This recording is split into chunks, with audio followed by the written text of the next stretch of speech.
All right, Reese. Thank you for being here with me today, man. I'm really excited about this. I really appreciate the opportunity to get to ask uh, a uh, very well recognized team owner of our fantasy football league some questions. Thanks for coming out, man. Absolutely. Thank you so much for your time. I really appreciate it.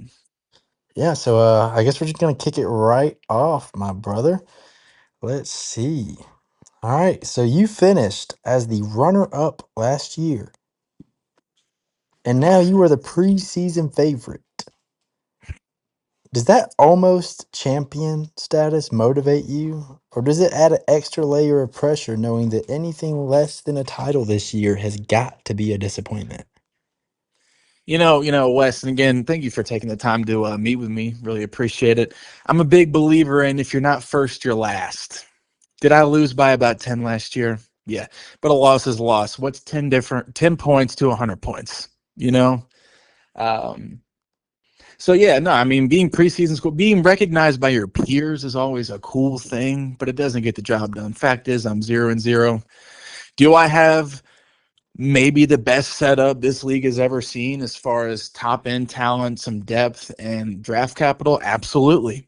I don't think anybody's matching me, but that doesn't always equal wins. So we got to make sure we handle our business on the field. Absolutely, man. I love that. Definitely got a winner's mentality there. Next up, we have a week one matchup. It's a huge matchup, a very big matchup. Some would say the biggest matchup we've ever seen. Next week, we are going to see the Motley Crew versus the defending champions, the Brock Powers, and a fantasy fuckboy bowl rematch. Is this more about getting revenge for last year, or would you say this is more about making an early season statement that this is the year for the Motley Crew? It's a little. I hate to be that guy, but it's a little bit of both. Because the fact of the matter is, we have a lot of guys last year who are still fuming off that loss, and they've let me know every single day in the locker room, on the practice field, in the facility. Okay. But we've also had a pretty big overhaul. I mean, some notable guys. Let me just get the old roster sheet pulled up. Team leader Jalen Hurts, matching him up with his buddy AJ Brown, Justin Jefferson, T. Higgins. So that's three guys in our starting lineup, along with some of our guys on our bench like Travis Hunter, David Montgomery, a few others.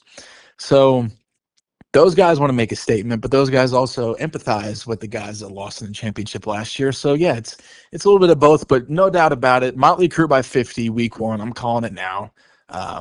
Absolutely. Awesome, awesome, awesome. That's gonna have a little bit of overlap with this next question.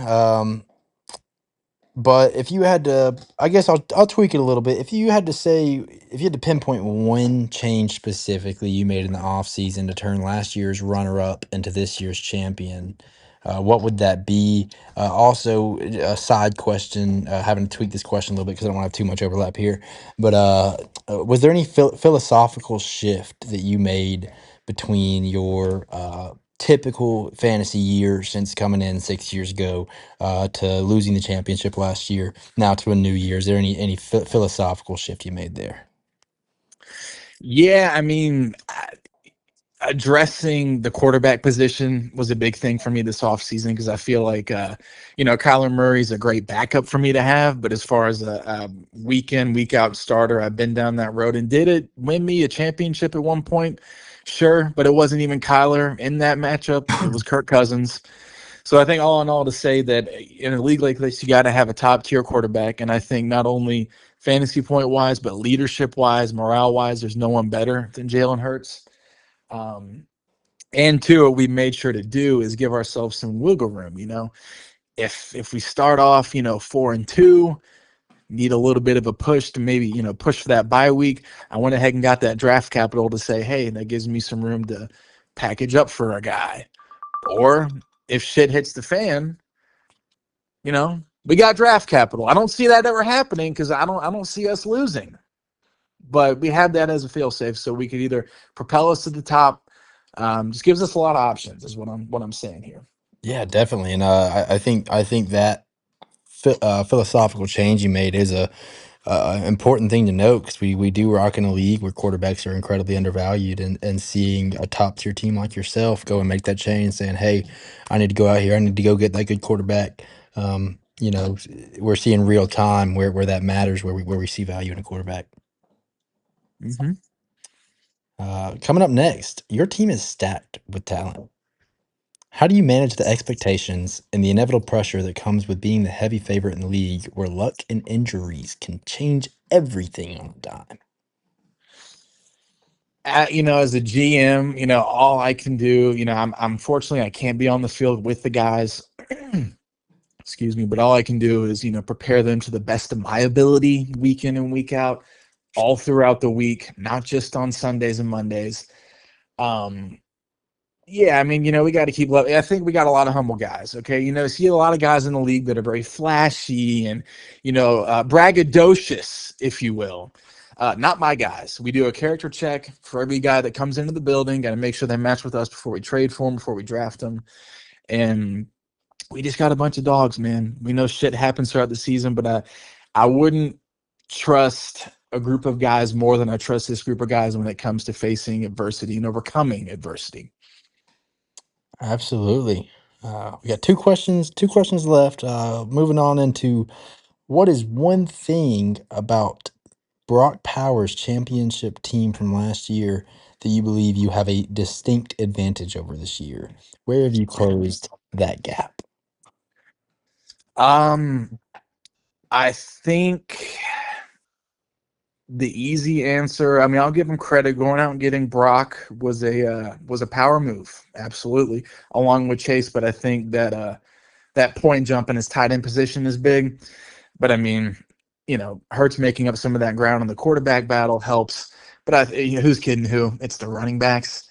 Bijan and Gibbs. There's not a better two running backs to have in a dynasty league, or maybe just in general, redraft or dynasty. So I think no one's touching me with that. So if there's a distinct advantage I have over his team and really any team, it's those two guys.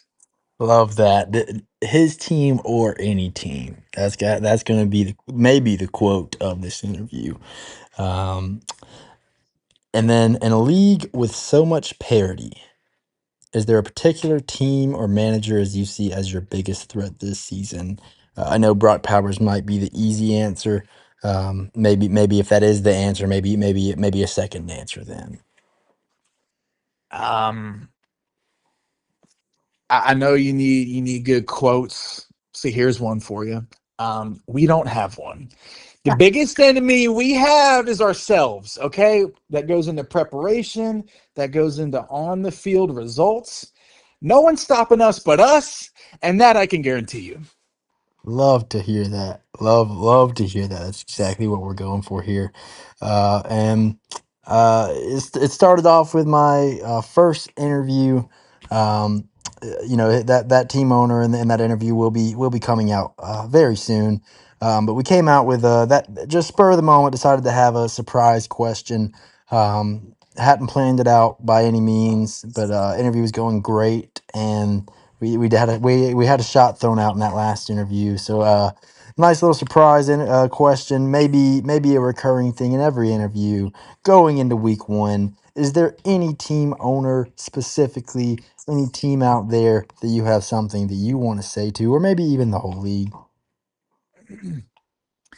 I'm going to take the low hanging fruit here just because he likes to ride my shit all the time. And no, I'm not talking about Rob.